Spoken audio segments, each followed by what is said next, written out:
Kimberly Valdez, the owner and lead psychotherapist with Nurture and Nature Therapy Center. Today we're here to have our very first book club. We chose a book called The People We Keep by Allison Larkin. And we have several of us here today to be able to talk about what we've read so far in the first half of the book. And we'll have a second discussion later in the month about the second half of the book. So as I said, my name is Kimberly.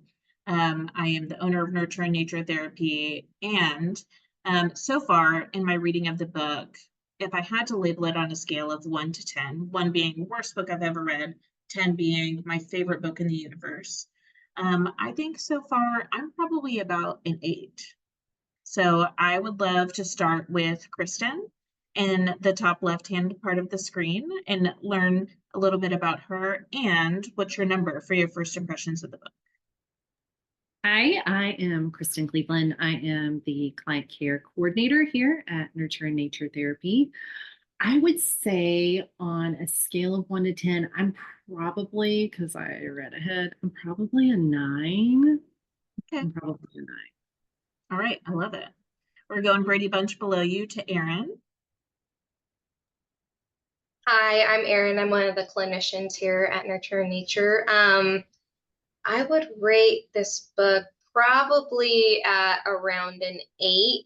Usually I read more fantasy fictitious or like maybe more true crime. So this is evoking some more emotions than I'm used to reading a book usually. That's completely fair. JP.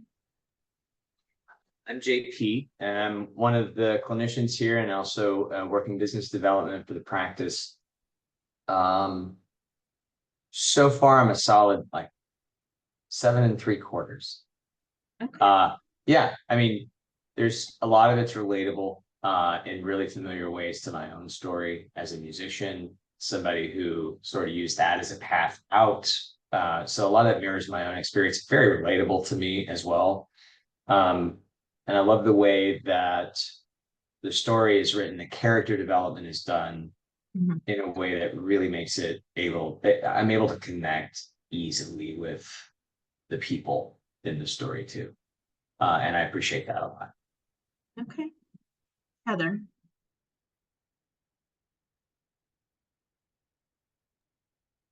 Hi, I'm Heather. I'm a therapist at Nurture and Nature Therapy. I think my initial kind of rating for this first half of the book, I'm probably about a 7. I did like that they made this character very relatable, kind of as JP was stating, and kind of starting in the maybe awkward adolescent and kind of growing through those phases and themes. I think they did a pretty good analysis on that spectrum. Great. And Stephanie. Hello, I'm Stephanie. I'm an MSW intern here at the Nurture and Nature Therapy Center. I would say I'm about at like 7.5. Kind of similar to what Erin had said. I wasn't really expecting some of the emotions that came up for me while reading it, and it's usually not like the typical book that I would choose to read. So, but it's been good. I like it. Yeah. So that leads us into something that I want to make sure we talk about before we really get into it today, which is why did we choose this book? Especially as a therapy group. Why are we not doing a self-help book? Why is this book kind of triggering? And why are you asking us to read it? We don't understand.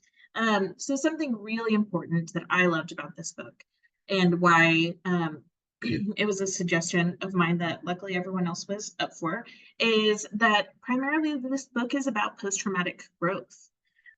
So we know post-traumatic growth is when you have something traumatic or bad or a series of difficulties happen in your life, and rather than only experiencing negativity and challenge because of those, you're able to turn that into an opportunity for growth, for learning, and for healing. And so I love this book because it really presents that of really difficult, challenging things happen to April before we meet her, while we are being introduced to her. And the hope of the trajectory of this book is to get to see more of her growth and healing through that process, even through things that might make us really uncomfortable. because life makes us uncomfortable. And so it's helpful to be able to be open and able to talk about the reality of those experiences. Additionally, there's also a component of chosen family, and that life and healing are not linear. So we'll get into those things as we get further into the discussion. Stephanie has a little tidbit on us for why we're doing a book club in the first place, to talk some about bibliotherapy. Yeah, so simply put, bibliotherapy is just the use of books as therapy to help one facilitate and kind of guide the healing process. This type of therapy allows for people to have the chance to gain insight and perspective while also doing something that you enjoy doing and brings you joy and can bring relaxation to yourself. So I think one thing to point out is that this does not have to be nonfiction self-help type books. This can be a great fiction because that will enable and allow us to feel connected to a story that's not our own, but also find bits and pieces that we can connect to and find relatable. So while we're processing how we can have adverse experiences and heal and grow both from them and despite of them as well. Thank you so much for that, Stephanie. So the first half of the book includes chapters 1 through 35. Within those 35 chapters, which I think is somewhere around 175 to 200 pages, we start with April in her hometown, performing music for the first time live and getting to move through that experience. And that really put a lot of motivation and drive into her. And we end with a really pivotal moment in her journey where she's choosing to go on yet another new adventure with an old friend named Justin. So we'll focus on that part for today. And then in the second part, we'll see what happens as she starts that next adventure with Justin. So I'd love to go around and open it up. What were your first impressions whenever we meet April in her hometown, stealing her dad's truck, and going off to perform live music without telling anyone else about it? Did she steal her dad's truck to go to the performance, no, or was she it the neighbor's didn't. truck or She stole neighbor's the car? neighbor's car. That you were Yeah. right.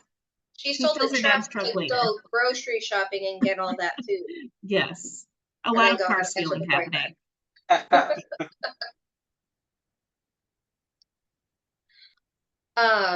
I mean, I think just the first half, I kept forgetting she's as young as she is. Mhm. Like that would, every time I would come back to that, I'm like, oh crap, Mhm. this is not something that she should be doing. Yeah. Or like legally, because I mean, just outside of my private practice experience, the like residential inpatient experiences I've had, just the implications for not just clients, but like the adults in their lives or people over 18, like it just, I think that's what stressed me out, is because I could identify or relate April to so many clients that I've had in the past. Yeah, and you're like, no, don't get Yeah. arrested. Like this is gonna have really, oh gosh, like ricochet out into all areas of Yeah. your life. Yeah, absolutely. Especially with that relationship with Adam. I'm just like, he Mhm. doesn't know. Yeah, yeah, that's a big one. Yeah. Mm-hmm. JP, what's going Yeah. through your head right now? Well, I mean, you spoke of trauma Mhm. and gave a definition. And what always comes up for me as a trauma-informed therapist is the idea of disempowerment at the core of what trauma is. Trauma is something that is really harmful to us. It's a thing that happens to us, and we are powerless Mhm. for a variety of reasons to prevent it or stop it. And often we're limited by time development. I mean, we can't even understand what's happened, let alone address it until we can. And by then it's more than it was when it started, because trauma Mhm. is more trauma. And this what I hear Erin describing is like this flailing. Mhm. The knowing that something needs to happen and having no idea what it is, and reaching for any and everything that will make you feel different. Yeah. People, music. Hopefully she doesn't, we don't have an addiction, coming in the last part of the I story. know. Yeah. Maybe that's transference, I don't know. But music's a hard road, but it's a way out, and it's something different. And that helped me to identify, Yeah. and really kind of identify with the chaos. Yeah.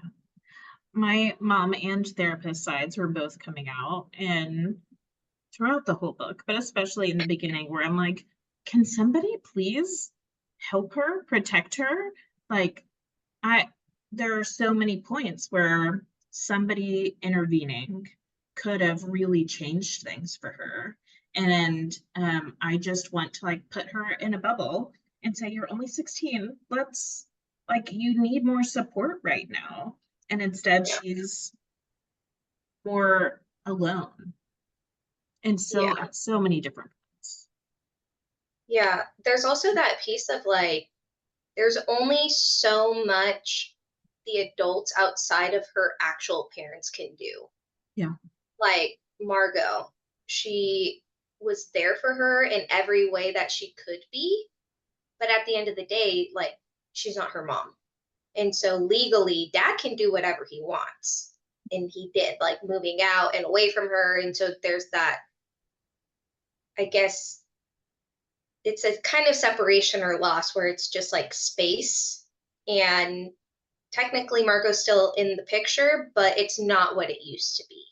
And Yeah. so now she's like in this motorhome and she's actually by herself. Yeah, Margot's like forced to love her from a distance. Mm-hmm. Yeah. And And also, sorry. sorry. As a like a former teacher, like it really like hit me because there were students that I knew I could do so much for, but I could Mhm. also only do so much for. Yeah. And that's a really hard place. So like Margot, I really identified with. I was like, that is such a hard thing to do. Yeah. And to know, like, I'm not the parent, Mhm. but I know they need help. Mm-hmm. How do you like balance that? Yeah. Also navigating the relationship between Margot and the dad. Yeah. Like, he Yeah. never spoke to her, like went to the diner outside of like when she actually left.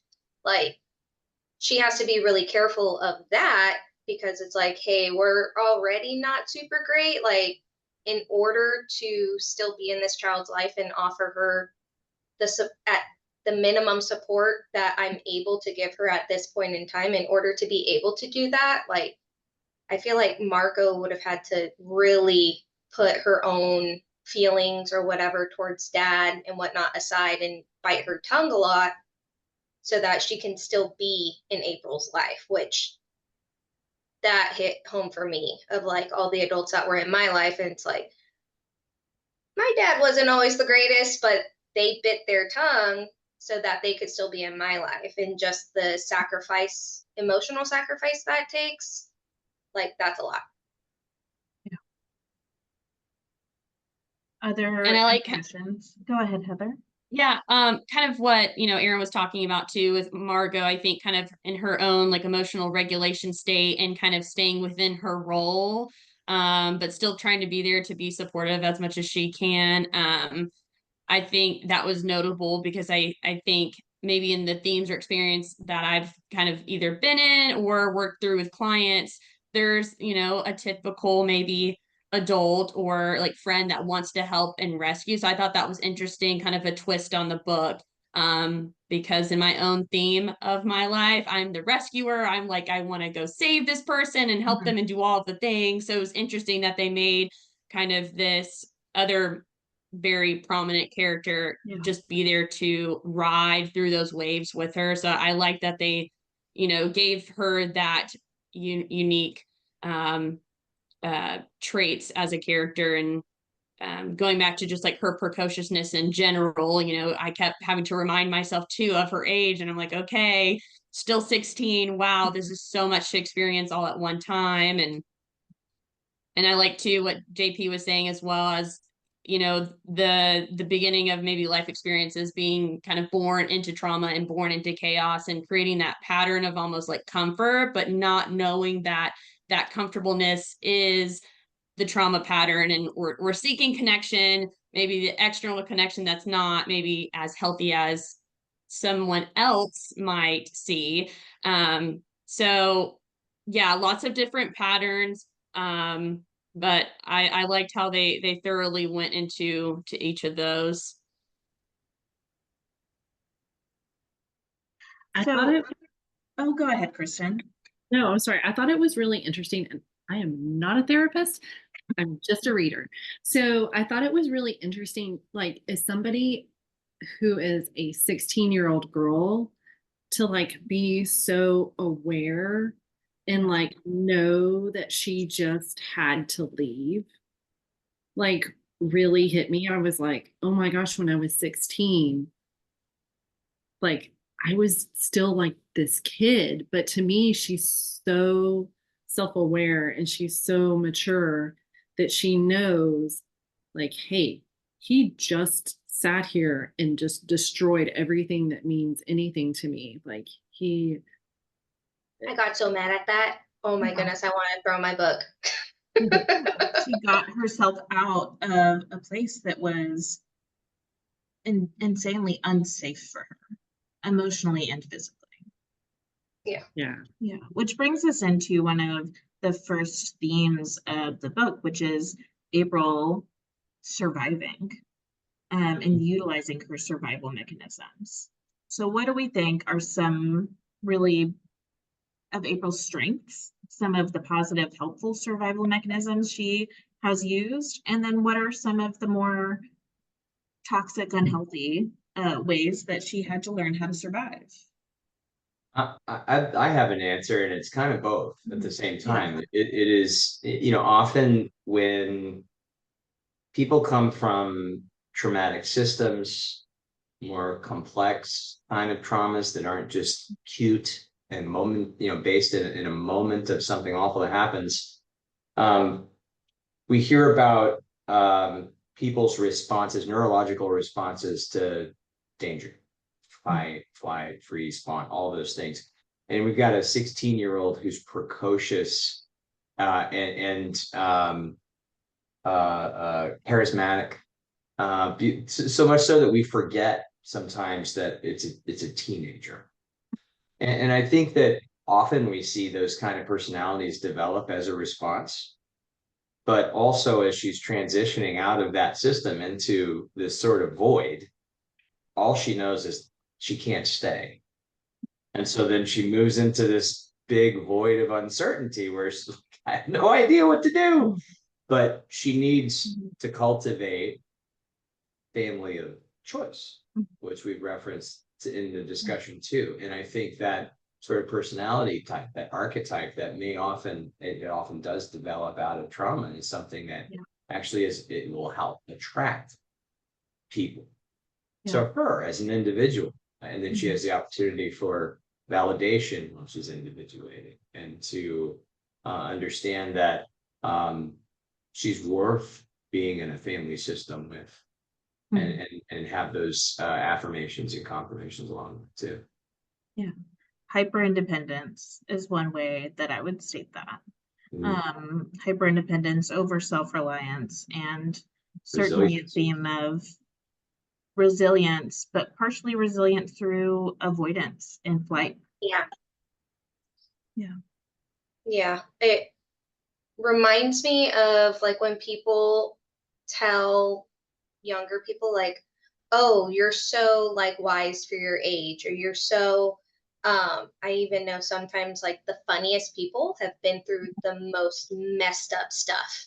And it's like that's a coping skill in itself, of like learning to laugh, because crying is just too much. But again, it's also avoiding somewhat. And just the fact that I think the reason why we forget that she's a teenager is because she hasn't really been treated like one. Like dad treats her like a teenager when it's convenient for him. And I feel like I've seen that a lot, like in clients past of, oh, no.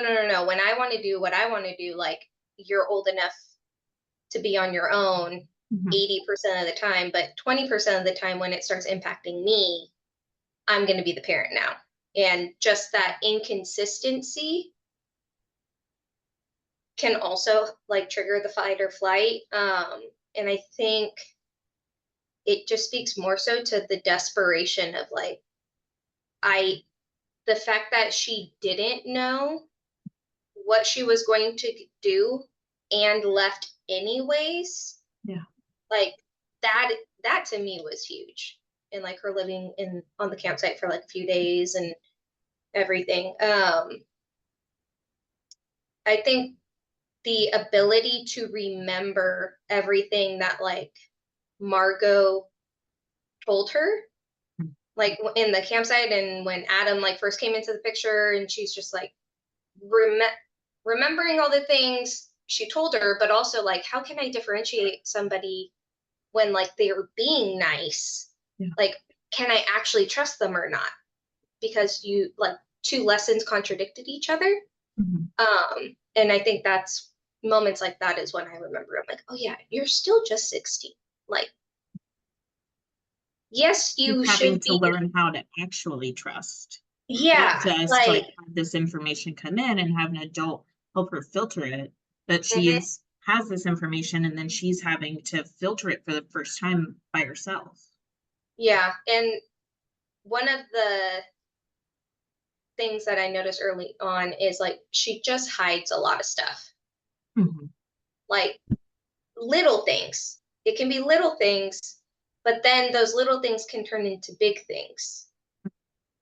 And the struggle to just be her genuine self and just put it out on the table, I think probably started from like a young age of like maybe dad saying like, hey, don't say this, or because she didn't want conflict, she would keep things because she knew it would start a fight. Like, I think we're seeing that a lot of like, I don't want to hurt Adam. I don't want to hurt Carly, or I don't want to hurt Margot. Like, so I'm just going to keep all of this to myself, which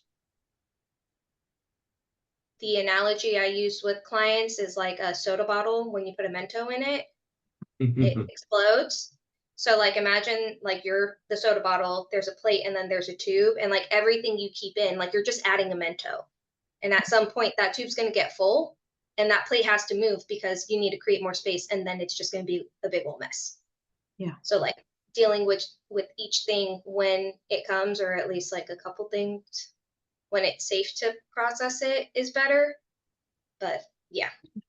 So what was it like for all of you watching her basically putting more Mentos in this tube, creating more mess as she was trying to protect herself and the people around her? Stressed me out.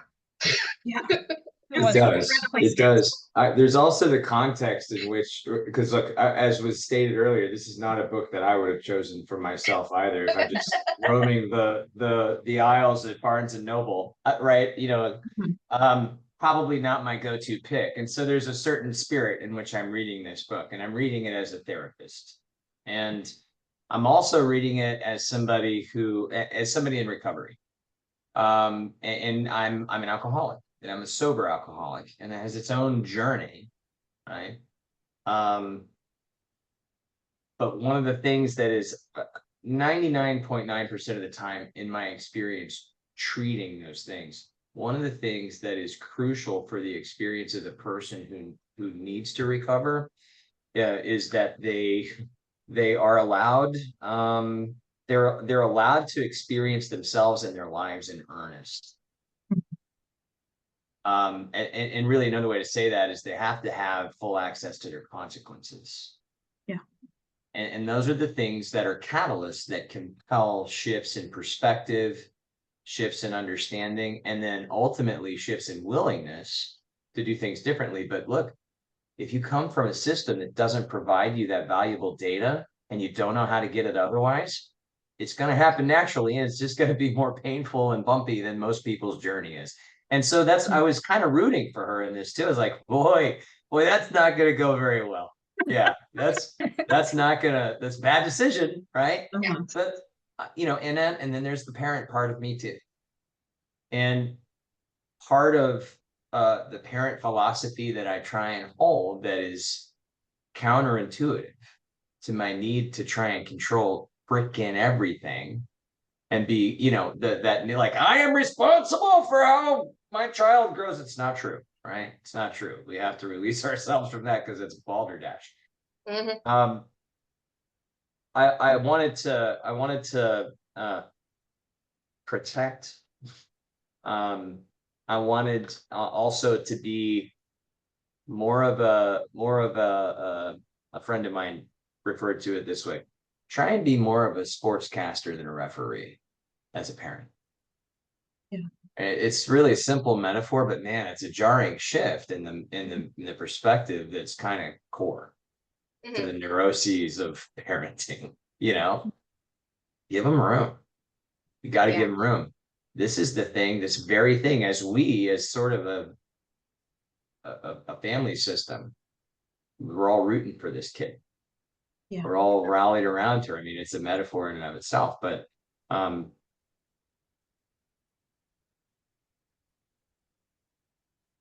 we have to give them space. Yeah, we have to give them space to learn and grow. And one of the things that really is hard, especially when it comes to addiction, is the idea of enabling. Yeah. The idea of getting of in the most benign way possible, becoming a barrier to someone's progress. Mhm. And it's out of love. It's such a contradiction. So, yeah. So is somehow reading this book a lesson in, what is that word? In addressing our own codependence of needing other people to need us. I talked at the beginning about like just wanting to put April in this little bubble and wanting somebody else to just step in and help her and fix things and protect her. And while that certainly should have happened from her own parents, that we as onlookers don't have the ability to do more but to root for her in her successes and to grieve with her in her losses. I gotta go back to sorry. And if we were in her life, then we would also be able, if we, one of us was Margot, rather than the sportscaster, we might get an opportunity to be the coach too, who helps say, maybe try this and see how that works out for you. Or if you're continuing to do this, I'm worried that like it's not going to have the outcome that you want it to. Yeah. I think that's one of the those situations when they would arise where she would like withhold the information or those secrets. It was just interesting too, I guess, when JP had mentioned like with trauma, it's feeling like disempowered. So she would like hold those because she felt more powered being able to like hold on to those. So it kind of goes with like the title of the book, not necessarily just like the people, but those things that we do hold on to. And I do believe that, she's that highly sensitive person, a high empathic person to where that was adaptive to a certain point in her life. And then we can see it with like the people pleasing and so like, oh, I need to do this thing for this person, or I need to go out of my way. And I related to that. I tend to kind of try to blend and help and put my needs very last. And then it also helped me to kind of open up that spectrum of like, yeah, it's adaptive until it's not. And then it's the maladaptive. And it's like, that's when it becomes that grain of salt. It's an irritant. It's not as healthy maybe as it once was. So that kind of reminded me of like her age and like developmental stages in that. As far as just being able to survive. Yeah. It's very all or nothing. like, because her life has been a lot of all or nothing. And so while even as adults, like there are times where like, hey, maybe you should have just like kept that to yourself. um, like, but there's a time and a place, right? There, it's not black and white. There's a lot of gray area, and it's her navigating that gray area. Think also it made me a lot more appreciative of my sisters. Like she was going through this alone. Like there's something about having a sibling there where it's like, hey, we're going through this shit together. Like it sucks. It's rough. Like I'm gonna come talk to you about how mom was just like screaming or whatever, or dad did this thing that was stupid. Like having that ability to just process with somebody that's like in it with you at the same time. So like if we're using the game reference, like a teammate, right? Like there's somebody on the field with you. That makes a huge difference because you can also encourage each other and support each other in ways that like the coach can't, the referee's not going to be able to, or like the sportscaster, right? Like everybody has their own perspective, but the people that are on the field have a closer aligned perspective. And so like when Carly came and she's like, I didn't want her to go because it felt like I was losing my big sister. Like I could relate to that. Like I have an older sister, but I'm also the older sister to two others. And there's something about being a sister. Like there's no other experience. I can't explain it to you. It's way different than having a brother from what I've been told, but like having sisters, it's just different. Beach, and that's spot on. It's very different. So one way that we, as therapists, and certainly within this particular practice, the way that we look at people is by looking at the person and their environment, at all of the things that contribute to who they are as a person, what they're born with, their early childhood experiences, the systems around them that impact and create core beliefs about who you are, and then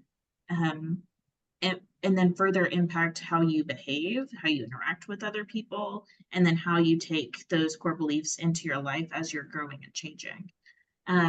So I think about that for April and think about what was she already born with? What were her early childhood experiences and how does that shape her behavior throughout the book? And then as she's experiencing life, I forget the city where she is. Ithaca? Yes, life in Ithaca. And then as she transitions more into life on the road, as we get towards the middle of the book, how are these experiences reinforcing those beliefs? Are any of them starting to change some of her core beliefs? I'd love for us to take a look at April as a whole person.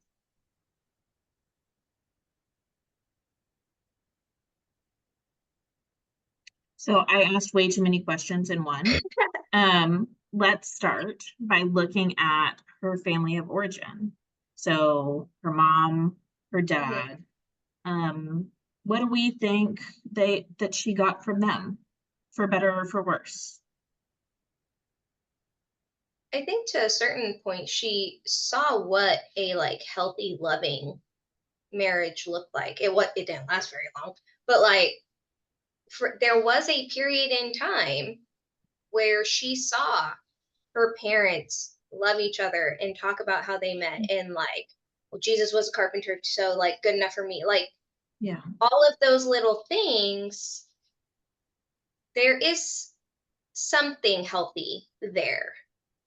And I think that like with a lot of my clients that I've worked with, that's almost harder to get over of like, it used to be good, why can't it be good again?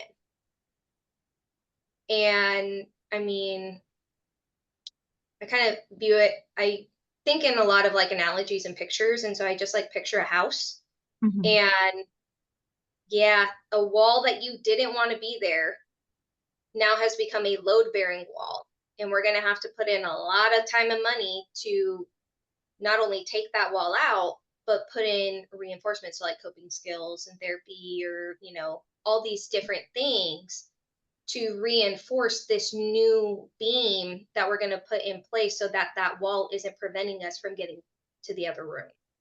What a great analogy. Great analogy. So she certainly got from her parents this foundation of it is possible to Yeah. have love around you. What else did she get from them? I kind of cue into where dad just kind of like left her and I feel like abandoned her. And I think something, as a daughter being so significant, like your child, but he left, maybe to pursue something better, maybe to pursue something easier. I'm not exactly certain what he was looking for, but he left. And I don't know if maybe she kind of took a piece of that and was like, my home where I grew up, Margot, this is so important. It's so significant to me. But what if there is something more that I would enjoy more, or it could be easier from what I'm currently experiencing? It doesn't really seem like dad had an anchor. He wasn't like ball and chain stuck anywhere. And I think maybe she took an aspect. Uh-oh.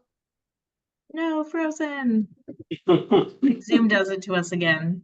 I know.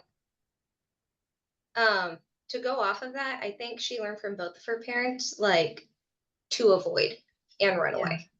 Like, mom left, hard stop, she left, she's out. And then dad leaves, but he comes back because he knows, like, hey, legally, sir, you are responsible for this human being at least 2 more years. But Heather, are you back? Am I moving? Yes, Yes. you're moving. Okay, continue. I was just filling space and going off. Yeah, no, I'm not sure exactly where it cut off, but just kind of stating where I guess maybe that aspect that she took maybe from dad, and this is just me kind of assuming that maybe I'm allowed to venture out and figure it out along the way and leave something that is super important, but I can come back, maybe kind of taking that aspect from dad with kind of what you were saying. He did leave and then he kind of came back. It was a little touch and go. But maybe also as she was like observing that, allowing herself to give herself that, I guess, like permission and allowance to leave and maybe come back eventually. But to kind of have that little bit of a free spirit, I think is huge at her age. I didn't have that at her age. So yeah. I think the core value of independence certainly comes from her parents. That turned into hyper independence. But we know that the core value of independence certainly helped project her into a place where she could take herself out of a bad situation and learn to rely on herself.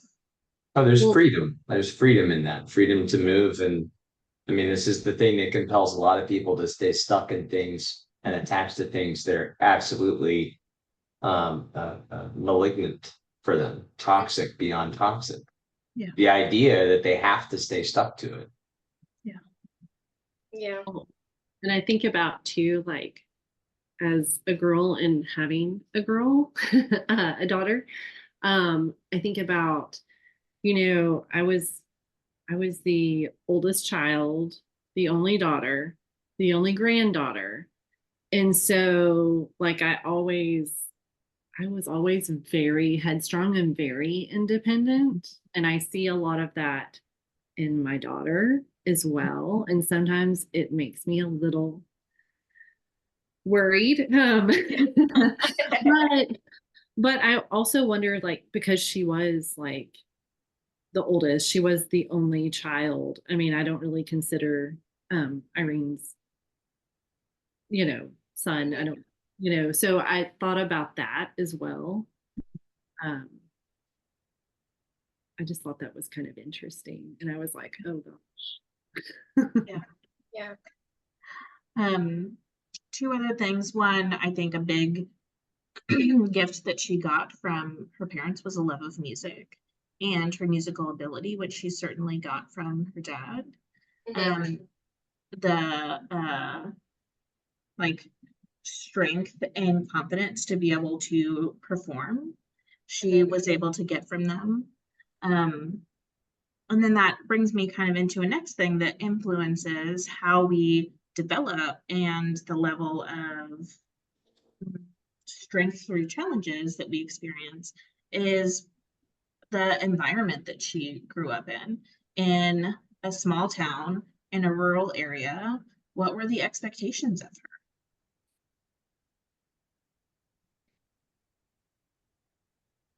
Leave or stay forever. Yeah. Yeah, Small there's And if no you in town, it's the between. small town way. Yeah, I mean, Mhm. And if you stay, you get married, you have kids, and you make a potluck. she Mhm. already knew that story. You Yep. can look Yep, anywhere you gotta across check the the street and see boxes. it Yeah, playing gotta out check as all the you're observing. boxes. Yeah. And be around Right. people that one you don't like, and they don't want you there either. Yeah. Which I think that's kind of like a theme for her of like dad's actions communicate he doesn't want me around. Yeah. Right. And then like my boyfriend's friends, they only tolerate me being around because they want him around. And so unless there's that person, nobody wants me for me Yeah. outside of Maddie and Marco. And she doesn't really ever have like a sense of home and like a sense of being wanted. And Mhm. like every part of me, like every part of my mom instinct the whole time was just like, somebody just give her a hug, like give her a warm place, give her like her basic necessities. Like Right.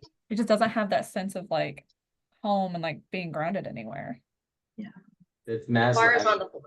bringing Mhm. Maslow up the hierarchy of needs, and it's such a simple model, but a life, a narrative like this, Hmm.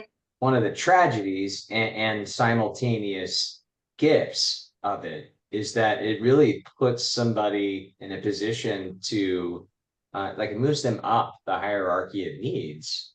Like we have a 16-year-old that's already starting to look for meaning making, to look for identity. And I mean, things that people who don't have a narrative like hers can wait to figure out. The compulsion, the need for those things doesn't usually come around until later. And I love the idea of, and we go back to her sort of her nature as an archetype in a system that is like she can't trust anybody. We talk about the dad, and 80% of the time, as it suits me, you are, and I will make you be from my position of power who I need you to be because it suits Hmm. me in the moment. And I say moments, not year to year or month to month. It's moment to Yeah. moment. And there's nothing to anchor yourself to in that. You have no choice but to trust that person because the design demands it. It's father Yeah. and mother, And right? Mm-hmm. and I feel like it's communicated to her early, like you have to do things to be loved and or wanted. Mm-hmm. Right? Like dad says, like, you can come stay over at what's her name, Irene, right? Agreed. Yeah. Like you can come stay at Irene's house as long as you babysit. Yeah. Right? And like Maddie, I could see her having sex, like, she wants to, but also like maybe is he gonna leave if I don't?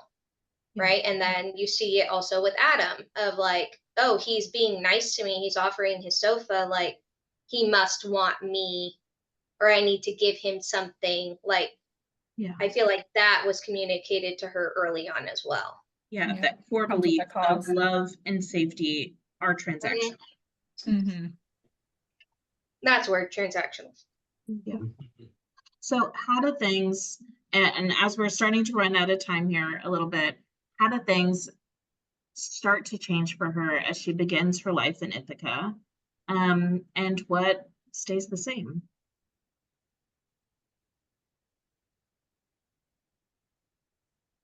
I'm itchy to talk about music, of course, Mhm. because it's part of the picture Yeah, here that's a too. And huge difference that happens. well, yeah. I mean, at this stage of the story, it's a crack in the door.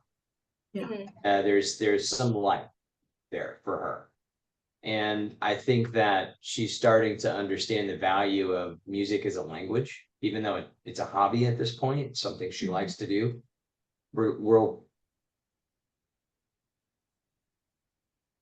There's so much ability for music as a language to be cathartic, even when we don't understand the language that we might be speaking at the time, because it's not just, there's so much of it that is not, it's emotive beyond words. It's a vehicle for emotions. It will carry emotions, even if you don't intend for it to, if you connect with it as a performer or somebody who's receiving it. For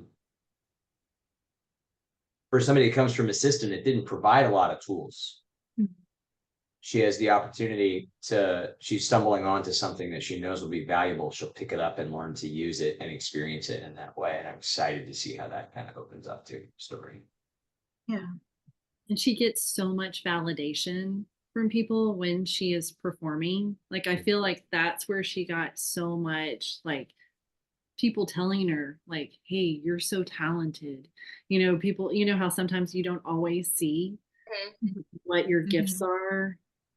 Yeah. And she really didn't think she was that great, but people were applauding and people like, so that's where she was getting, I feel like, the most validation. I think one of the most exciting pieces where I kind of caught myself kind of smiling when I was reading it, when she was on the beach and like the little one came up and was like, hey, like, can you play this? And, you know, mom's like, oh, like, don't bother her. And she's like, no, it's fine. And how she had that connection. But exactly what JP was saying, like, I felt like the guitar was her mode of transportation. And then she communicated through that, which I felt like was great, because then she had that love, connection, support, and safety. And it was something that she already, you know, had. It wasn't something where it's like, okay, do I have to go out and do this for this person to have that connection and like love and safety? It was just something that she already kind of like possessed. Yeah. Yeah. I was gonna say, I also think it plants like little seeds of like when she is her genuine self, or like shows a more vulnerable side of herself, like people are accepting. Yeah. Like you can be vulnerable, you can show who you really are and be your true authentic self, and people will still accept you and love you and validate you and provide you that safe space. And we'll get to see so much more of that in the second half of the book, how music is this, like, one of the strongest pieces of resilience, that one of the strongest tools for resilience that she has moving forward and moving through her life.